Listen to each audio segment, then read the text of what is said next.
Pharaoh and the Fabulous Frog Invasion.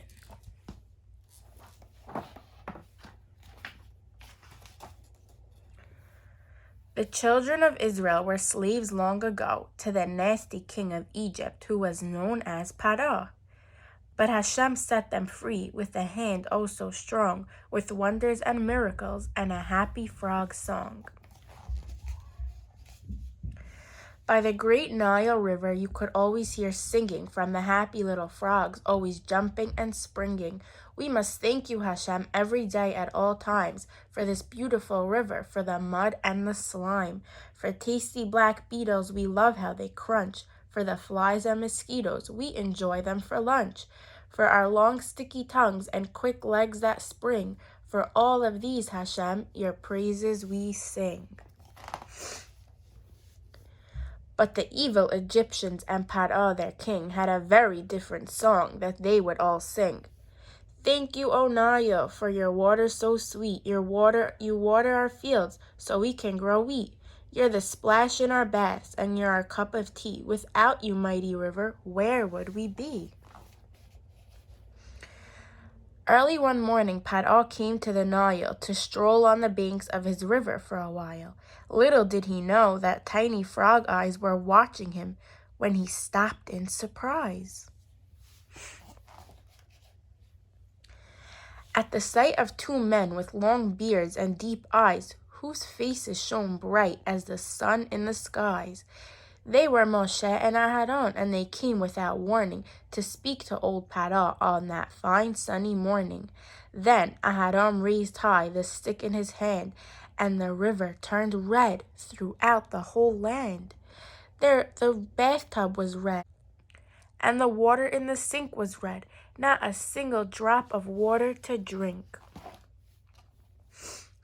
Now, the fun-loving frogs had a new song to sing for the thirsty Egyptians and Pharaoh their king.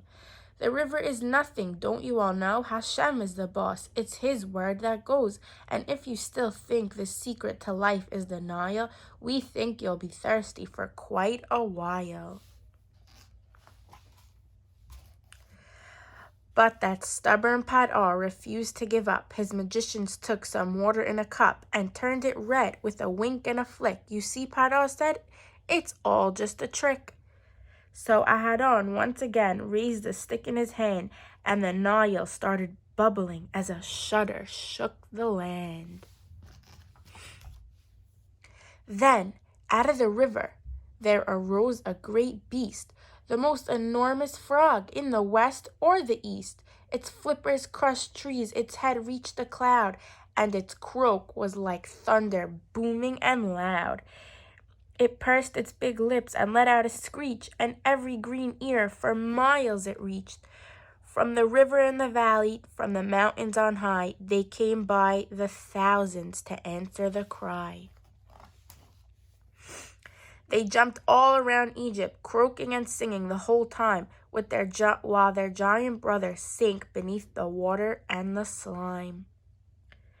The biggest and fattest kept hopping along till they reached Pharaoh's door and began a new song. Pharaoh, oh Pharaoh, we know you're inside. Pharaoh, oh Pharaoh, there's nowhere to hide. The light of Hashem's glory, the whole land it fills, and so do his creatures, if that is his will. Pharaoh was asleep, his cap on his head, when the frogs burst in and hopped on his bed. They covered all of Egypt like a great green cloud, as their croaking song grew terribly loud. Frogs, frogs, frogs, we're here and we're there, and God's mighty hand is everywhere.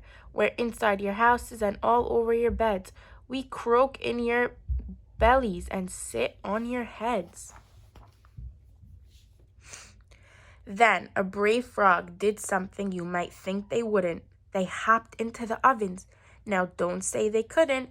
And those ovens were hot with a burning red flame. But those frogs hopped right in for Hashem's holy name.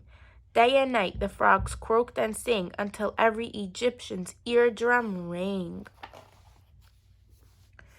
Finally, Pharaoh couldn't take it anymore. I want them all out the front door, out of my bed and off my head. I want them all out, alive or dead. Moshe, please pray to Hashem to take them from me. Then all of his people I will allow to go free. So Moshe went to Hashem to pray, and all was quiet the very next day. The frogs lay lifeless on the ground, no croaking, no singing, not one little sound. But if you perked up your ears and listened really well, you could still hear their song. But from where, pray tell? Then out of an oven popped one little hopper, then popped two more, and here is the topper. Every brave frog that jumped into an oven came bursting right out, pushing and shoving, and this is what they sang. A miracle, we're still alive. Of all the frogs in Egypt, we're the last to survive. Only Hashem could do such a wonderful thing. He's our beloved master and king. So they all hopped back to their home in the Nile, dancing and croaking and singing the whole while. But as soon as they left, that mean old Paro went back on his word, much to his own sorrow. Because Hashem was not waiting for Paro, you see. If he wanted, in a moment, he could have set the Jews free. But he had 8 more plagues to bring to the land to deliver his justice and show his great hand. And when the Jews finally left Egypt on that great day, the frogs were still singing of Hashem's wondrous ways.